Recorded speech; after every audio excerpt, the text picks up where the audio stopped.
Téléspectateurs, bonjour. Nous sommes dans un enseignement sur la Sainte Seine. Et nous sommes arrivés sur le pain utilisé pour la Sainte Seine.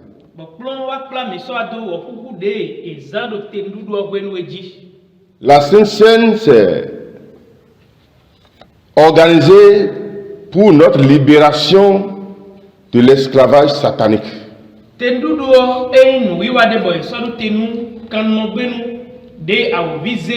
Comme la Pâque est organisée pour célébrer la délivrance d'Israël, la délivrance physique d'Israël d'Égypte.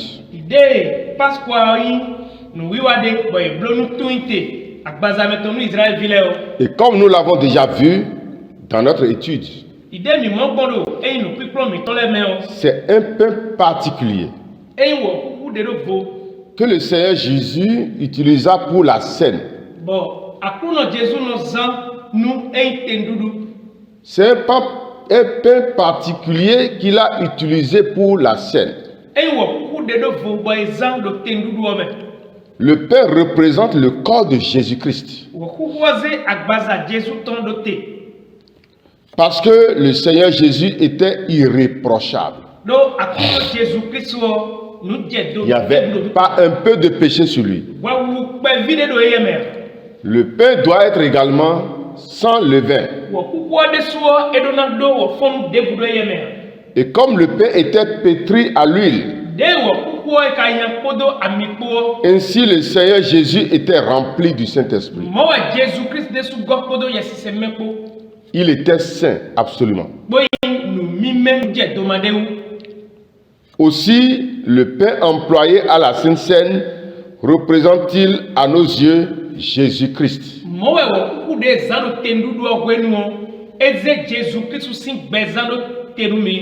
Dans sa pureté et sa sainteté. Chers téléspectateurs, peux-tu discerner que pour la scène également, il ne s'agit pas en fait d'une forme ou d'une coutume,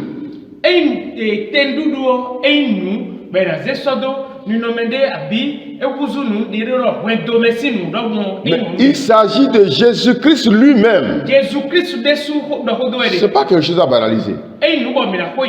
Ce n'est pas quelque chose à prendre à la légère.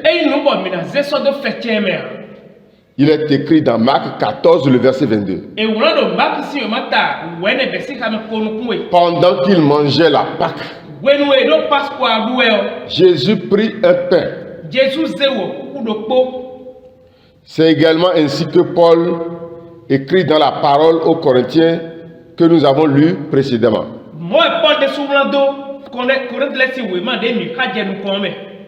Ce n'était pas le pain levé. Ce n'était pas les pains hosties.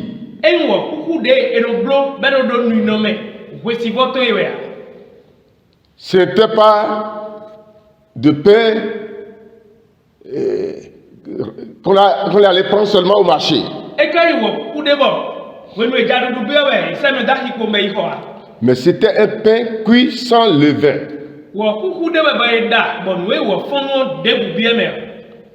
Paul a lancé ce vibrant appel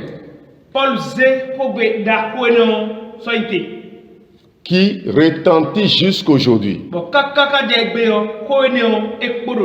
Il dit, car j'ai reçu du Seigneur ce que je vous ai enseigné.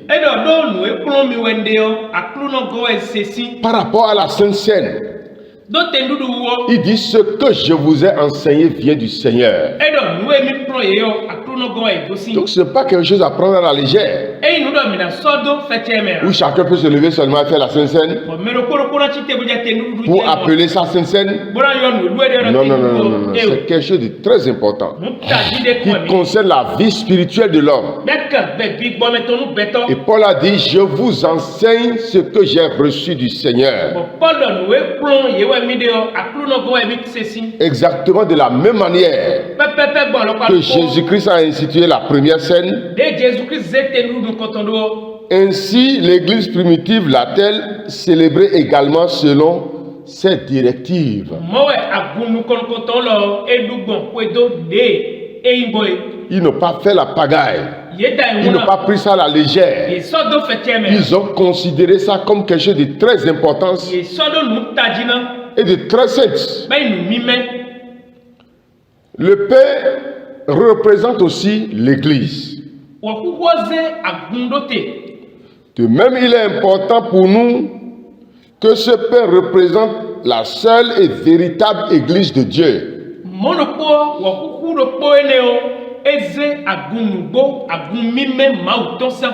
Qui est le corps de Jésus-Christ. La plénitude de celui qui remplit tout en tout.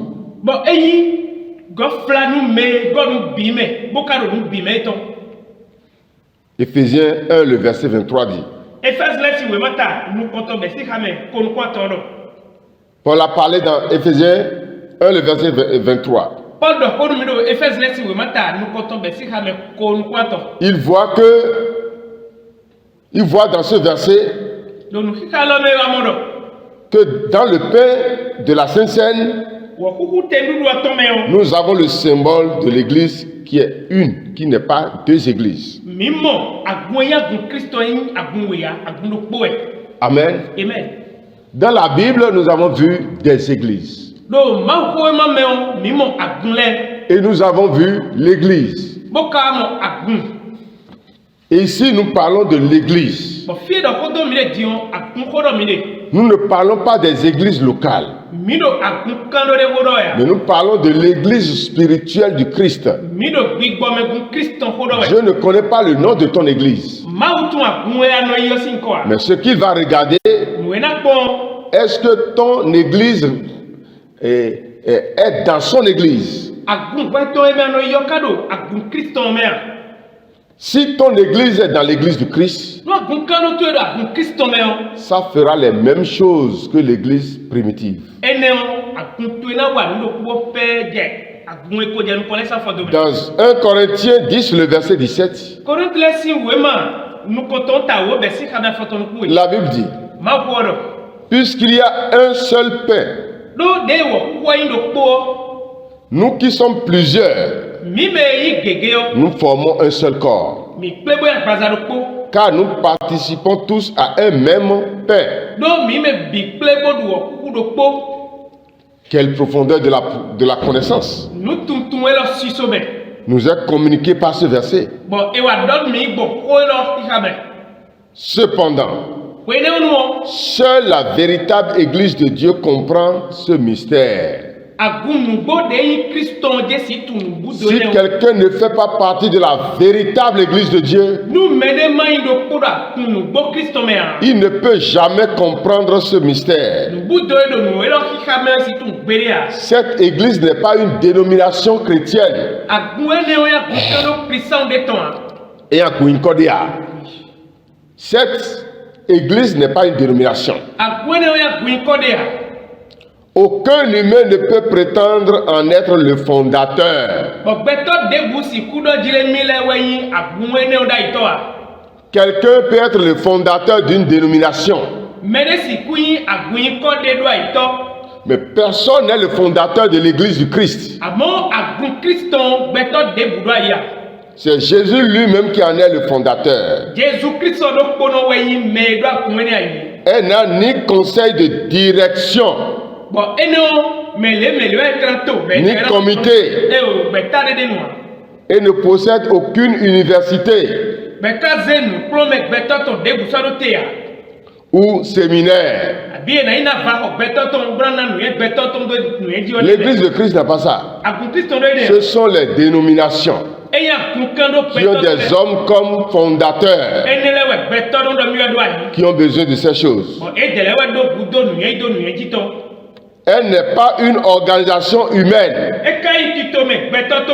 mais elle a été rachetée par Jésus-Christ lui-même. Et elle est fondée sur sa parole. Alors, si nos dénominations, nos organisations en tant qu'église locale ne se retrouvent pas dans l'église spirituelle de Jésus, ne se retrouvent pas dans les actions ou ça dans les pratiques de l'église primitive de Jésus, alors nous travaillons en vain. L'église fondée par un homme n'a aucune valeur devant Dieu. Les membres de cette église-là peuvent ne pas être les membres de l'église spirituelle de Jésus, bien qu'ils soient acclamés par tout le monde. Elle est une église rachetée par Jésus-Christ lui-même. C'est pourquoi celui qui lui appartient glorifie le nom de Jésus. Celui qui appartient à l'église de Jésus-Christ ne glorifie pas l'homme, mais il glorifie Jésus-Christ. Nous voyons maintenant par là la parole de Dieu que ce seul pain représente le corps. L'église de Jésus-Christ. C'est un triste spectacle que nous offre cette soi-disant chrétienté.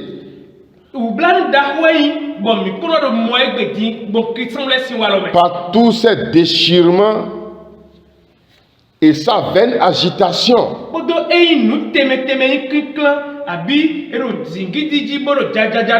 Tout cela vient uniquement de ce qu'elle a dévié de la parole de Dieu. Les gens ont dévié de la parole de Dieu et accepté les idées humaines. Les gens demandent même pourquoi il en est ainsi. Et cependant, partout on parle de Dieu. Mais il n'est présent nulle part dans ces milieux.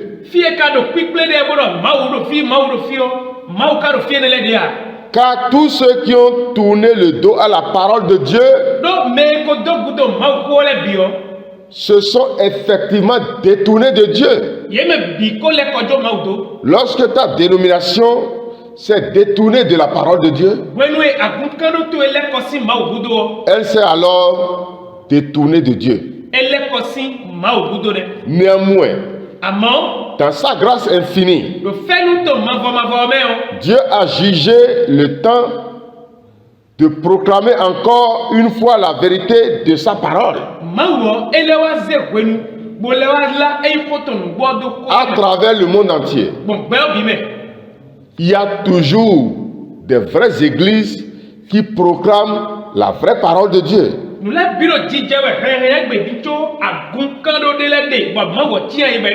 Et si quelqu'un répond à cet appel, ainsi qu'il appartienne à cette église qui est selon le modèle biblique, tout ne suffit pas de dire je suis déjà dans une église. Non. Dieu ne connaît pas ton église. Dieu ne connaît pas ta dénomination. Mais Dieu connaît son église à lui, qui est l'église spirituelle, l'église de Paul, l'église de Pierre et de Jean. C'est ça qui est l'église du Christ. Tu peux faire bien partie de ton église locale sans faire partie de l'église de Dieu, parce que tu n'as pas accepté la totalité de la parole de Dieu. Amen. Amen. Chacun de ceux qui désirent avoir part à l'enlèvement et subsister devant la face du Seigneur doit se rendre obéissant à la parole de Dieu.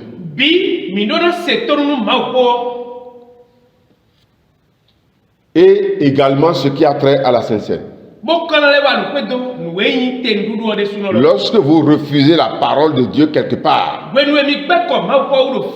même si vous êtes déjà apôtre d'église, ça veut dire que vous avez déjà rejeté la vraie église de Jésus.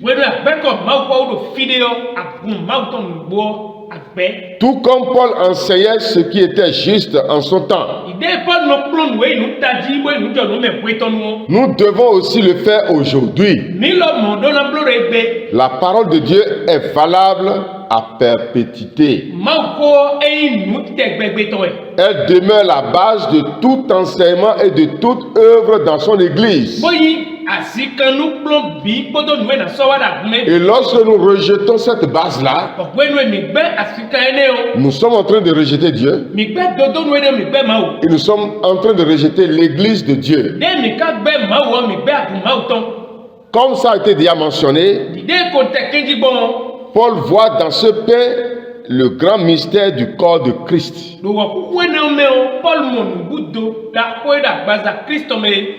De même que les grains de blé sont moulus. C'est comme ça que chacun doit renoncer à sa propre vie pour rassembler en un tout, pour former l'unité. Paul voit l'église réunie en un seul, en Jésus-Christ. Le grain de blé les grains de blé qui ont été utilisés pour fabriquer le pain, on les a d'abord écrasés. Et pour participer à ce pain, chacun de nous doit accepter être brisé.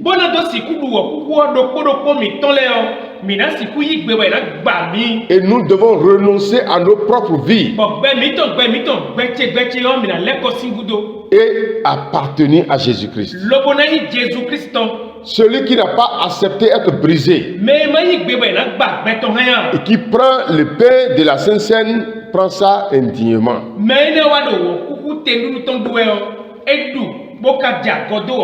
Comme le pain est pétri à l'huile,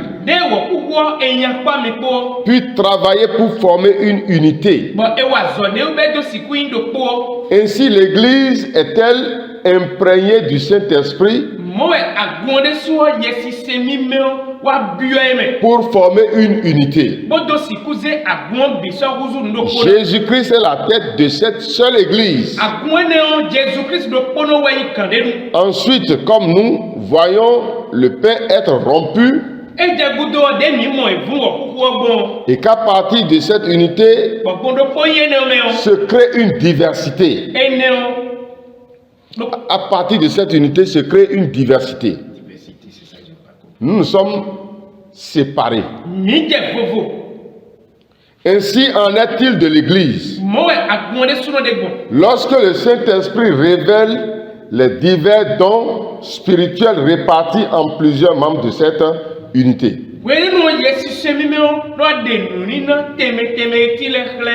Cette unité qui est le corps de Christ. Nous avons des dons différents. C'est comme ça que le pain est rompu en plusieurs. Chacun a des ministères et des dons différents. Mais ça ne nous empêche pas d'être dans l'unité.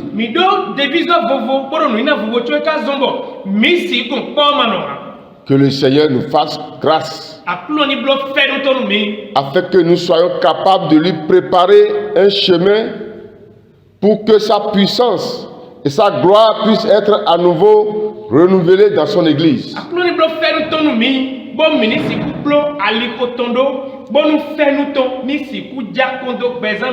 Parce qu'aujourd'hui, la vraie liberté, la vraie union, unité n'est pas dans l'église.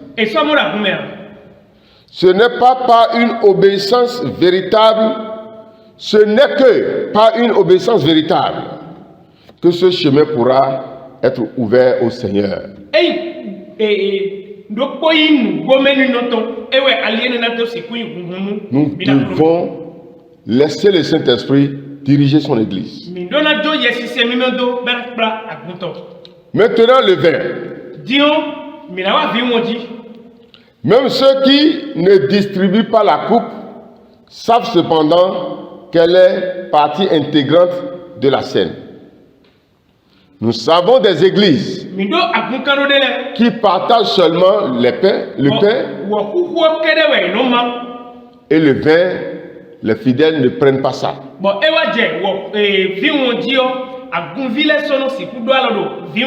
ils savent quand même que le vin fait partie de la Sainte Seine.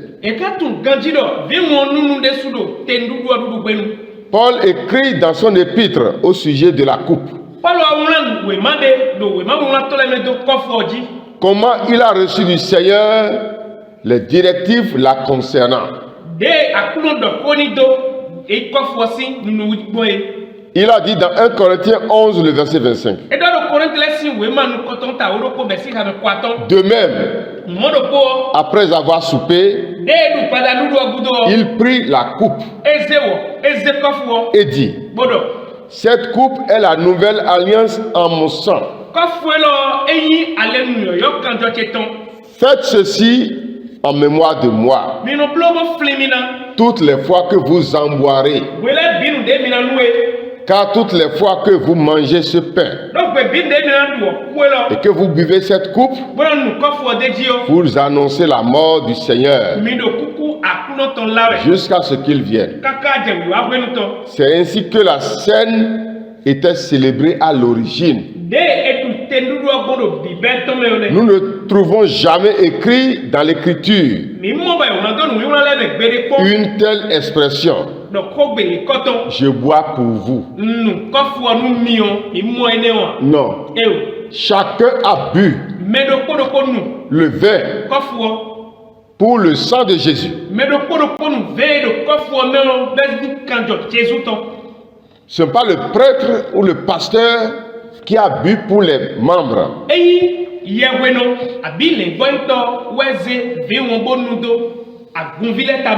Tous ceux qui prenaient part au pain prenaient également part au vin. Car Jésus-Christ a livré son corps et versé son sang pour tout le monde.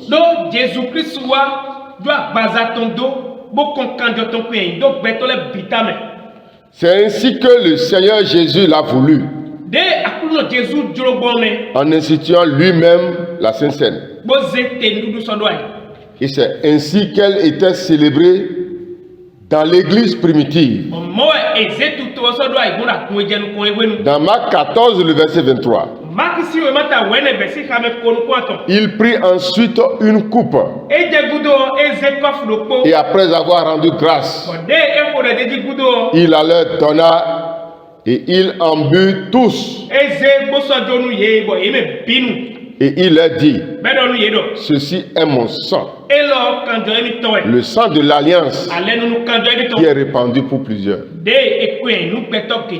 Celui qui prend part à la scène confesse donc prendre part aux souffrances et à la mort de Jésus-Christ.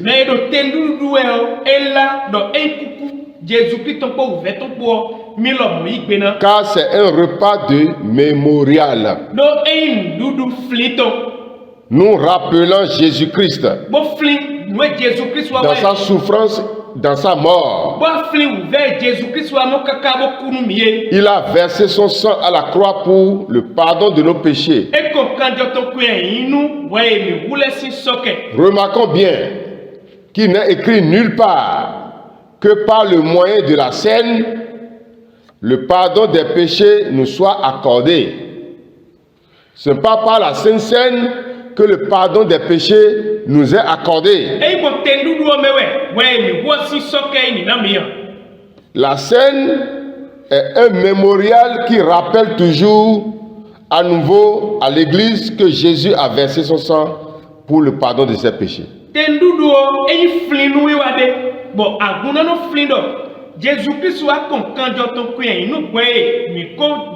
Donc ce n'est pas par le vin de la Sainte Seine que nous sommes sauvés.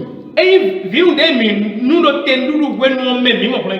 le vin de la Sainte Seine nous rappelle le sang qui a été versé pour nous. Quiconque participe à la coupe, qui représente le sang versé de la croix, confesse ainsi devant Dieu et devant les hommes qu'il croit au salut et qu'il a reçu le pardon de ses péchés.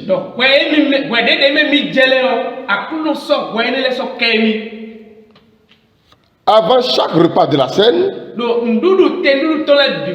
nous devons nous tenir en prière devant la face du Seigneur, éprouvant notre vie et nous plaçant sous la puissance purificatrice de son sang.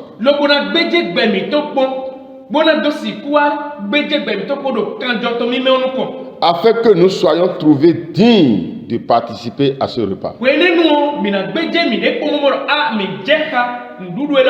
Donc ce n'est pas une nourriture que nous devons prendre à la hâte. Nous allons d'abord regarder notre propre vie.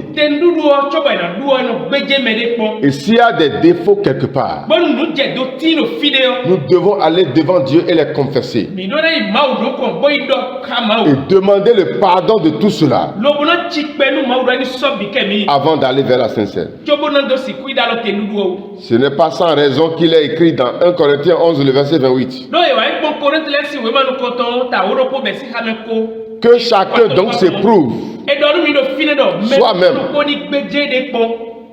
et qu'ainsi il mange du pain et boive la coupe.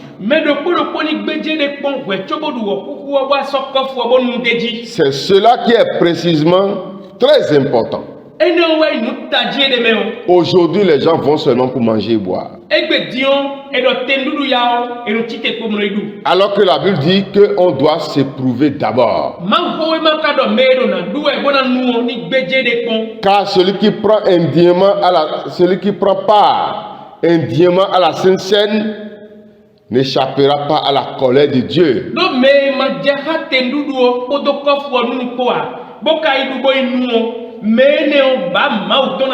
Il apprend alors d'une manière hypocrite.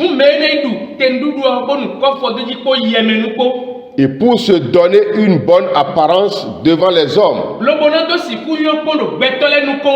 Mais dans son être intérieur, il n'a rien fait avec Jésus-Christ. Il n'a rien à faire avec Jésus-Christ. Celui-là mange la condamnation contre lui-même. Toutefois, l'avertissement est valable pour chaque enfant de Dieu. Car il est dit que chacun s'éprouve soi-même.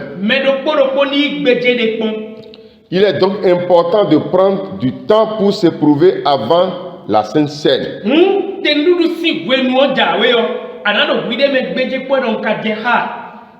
Celui qui découvre dans sa vie quelque chose qui n'est pas droit devant Dieu doit implorer son pardon d'abord.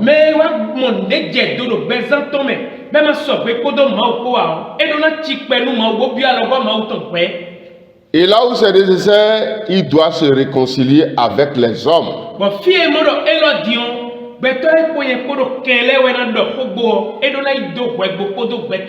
Avant de prendre part à la table sainte du Seigneur.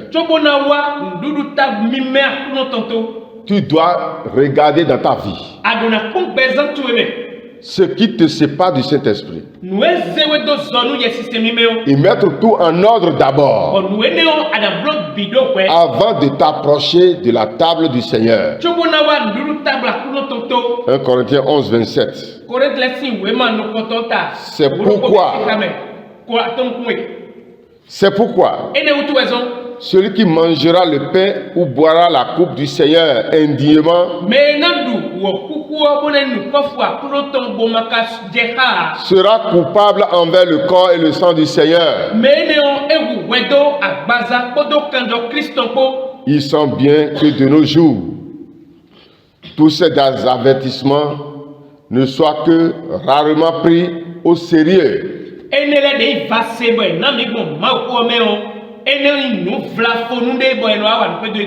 On ne considère plus ces avertissements aujourd'hui. Et tous les dimanches, les gens vont, même les sorcières, vieilles femmes sorcières vont pour ouvrir la bouche pour prendre la Sainte Seine.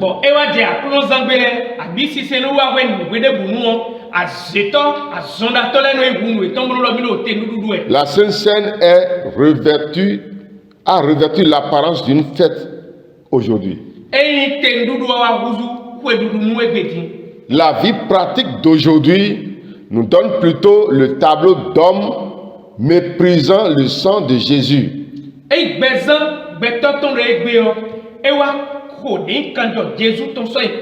Et n'ayant en réalité plus rien de commun avec le Christ.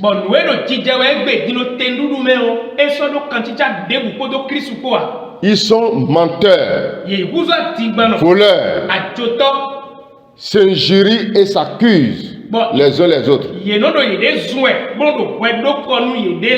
s'exploitent, vivent dans le péché et la méchanceté. Et ils s'approchent quand même de la Sainte Seine.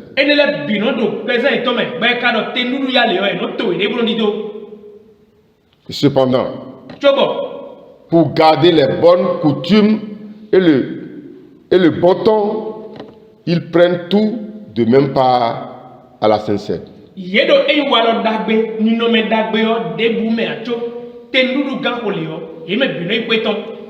Seul Dieu, dans sa grâce, peut prendre cette humanité en pitié et la ramener sur la bonne voie. Si Dieu n'a pas pitié, des gens iront en enfer. Mais quelle terrible déception n'y aurait-il pas au jour du Seigneur? Quelle terrible déception au jour du jugement. Jésus disait, ce sang est le sang de la nouvelle alliance. En Jésus-Christ, Dieu a conclu une alliance avec nous. Celui qui croit en lui a le devoir de garder sa parole. Dans 1 Corinthiens 10, le verset 16. La coupe de bénédiction que nous bénissons n'est-elle pas la communion au sang de Christ? C'est une question pour la poser. La coupe que nous bénissons ne nous met pas en communion avec le Christ. C'est en fait, oui, c'est en fait une communion intime avec Jésus-Christ. Jésus prononce les paroles suivantes dans Jean 6, le verset 53. En vérité, je vous le dis, si vous ne mangez la chair du Fils de l'homme et si vous ne buvez son sang, vous n'avez point la vie en vous-même. Celui qui mange ma chair et qui boit mon sang a la vie éternelle. Et je le ressusciterai au dernier jour. C'est très important. Si vous ne mangez pas, vous aurez des problèmes au dernier jour. Car ma chair est vraiment une nourriture. Et mon sang est vraiment un breuvage qu'il soit accordé à chacun de saisir le sens véritable de ces paroles de Jésus-Christ.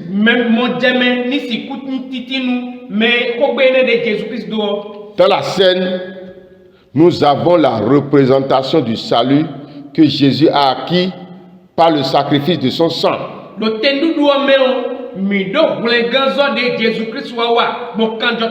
Par le sacrifice de son corps et par l'effusion de son sang. Il ne s'agit pas de la chose naturelle,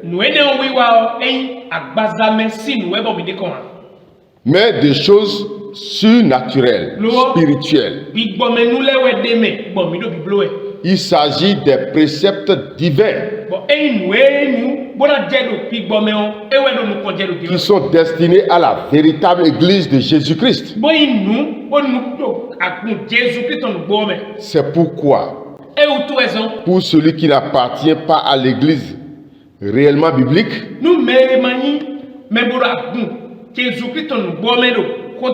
n'importe quelle manière de prendre la Sainte Seine lui semblera bonne.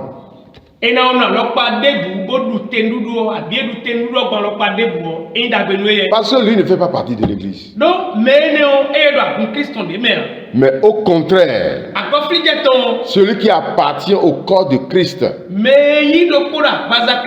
recevra cette exhortation de la parole de Dieu avec reconnaissance.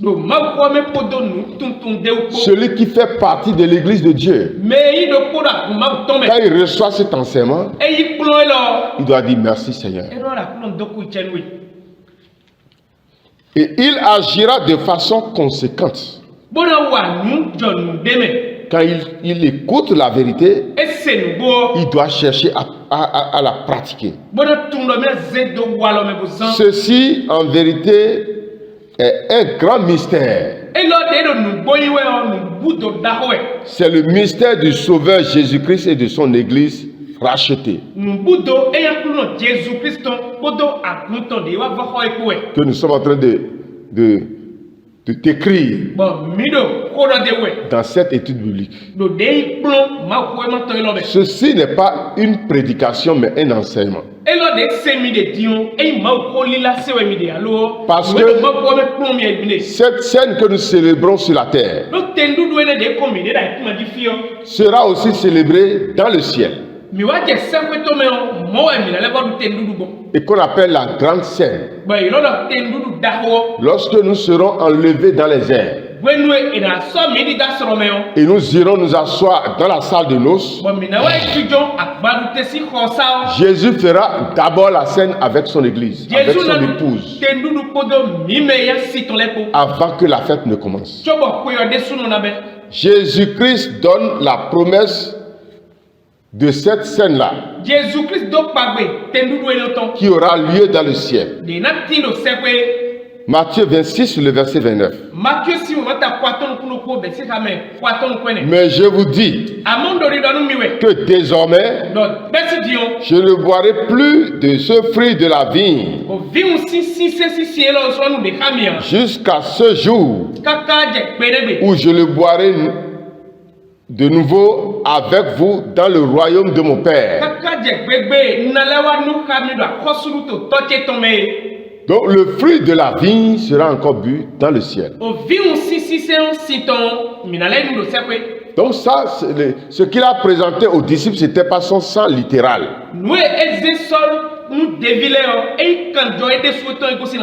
Dans la coupe que Jésus distribuait, il y avait du vin dedans, c'était le vin. Pourquoi il a pris spécifiquement du vin? C'est parce que le vin doit précisément symboliser son sang.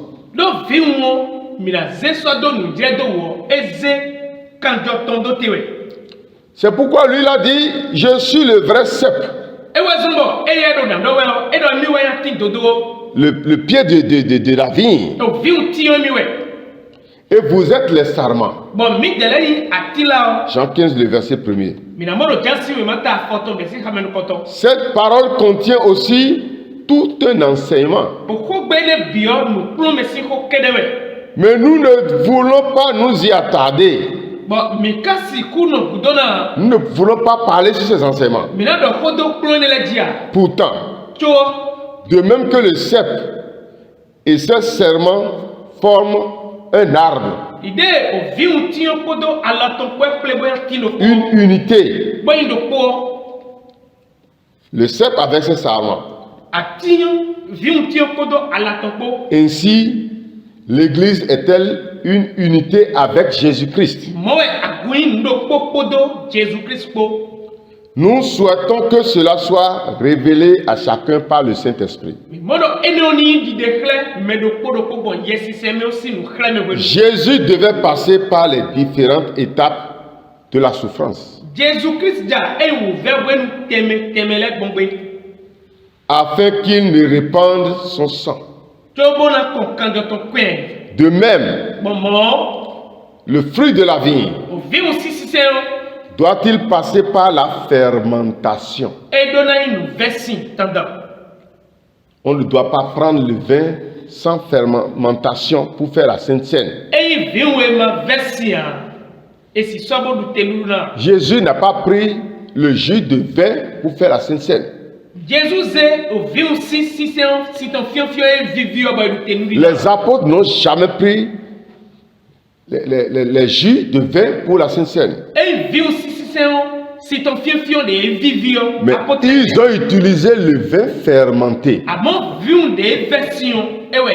Dans 1 Corinthiens 11, le verset 20. Lors donc que vous vous réunissez, ce n'est pas pour manger le repas du Seigneur. Car quand on se met à table, chacun commence par prendre son propre repas. Et l'un a faim tandis que l'autre est ivre.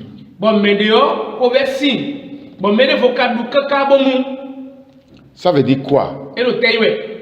Le vin qu'ils ont utilisé pour la Sainte Seine, ceux qui ont mal pris ça et qui ont pris beaucoup sont enivrés.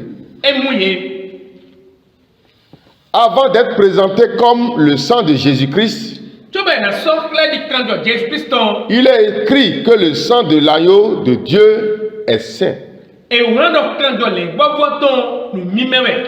Celui donc qui préconise l'emploi du jus de raisin devrait étudier combien d'impuretés sont éliminées du jus de raisin par sa fermentation.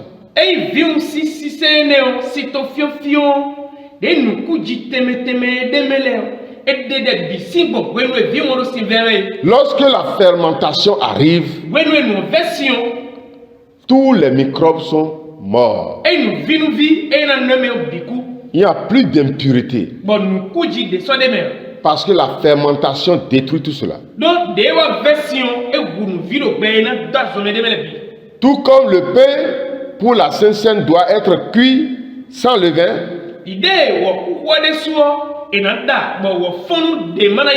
ainsi le vin doit-il aussi être purifié de toute impureté. De ce fait, le jus de raisin doit passer par le processus de la fermentation afin qu'il en sorte un vin clair et pur. Assurément, Dieu éclairera tout chercheur sincère à ce propos. Ce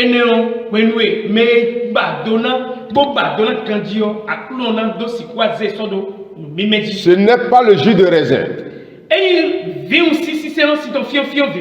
Non. C'est le vin fermenté où les déchets sont éliminés. Et c'est le fermenté là qu'on prend pour faire la Sainte Seine. Dans l'Ancien Testament, nous voyons Melchisedec, qui est roi de Salem. Il est venu à la rencontre d'Abraham avec du pain et du vin. Nous lisons à ce sujet dans Genèse 14, le verset 16. Melchisedec, roi de Salem, fit apporter du pain et du vin. C'était déjà la préfiguration de la Sainte Seine. Car le Seigneur a conclu une alliance avec Abraham.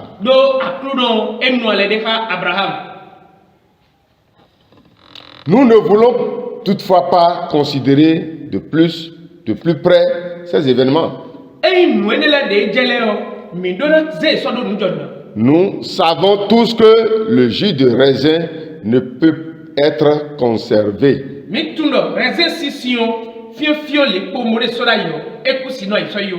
Si ça fait 5 jours, 6 jours, ça va pourrir. Tandis que le vin demeure bon pour toujours.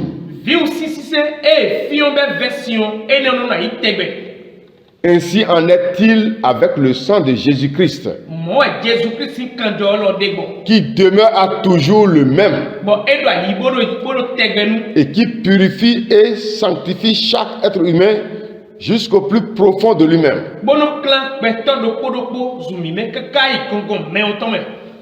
Le vin peut être gardé pendant des années.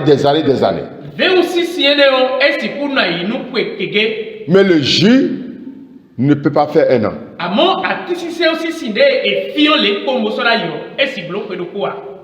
Ça va se dégrader. Que l'Église du Seigneur, sur ce point, puisse également être ramenée à l'unité de la foi et de la connaissance de la parole de Dieu.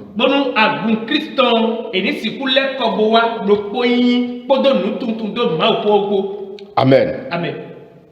Donc, le vin doit être un vin fermenté.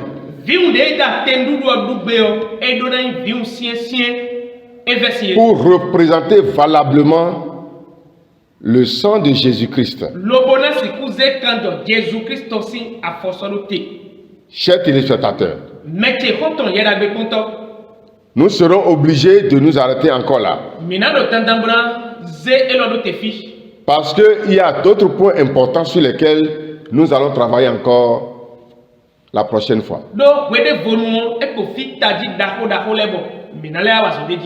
Je vais m'arrêter là. Et que le Seigneur vous bénisse. Amen. Amen.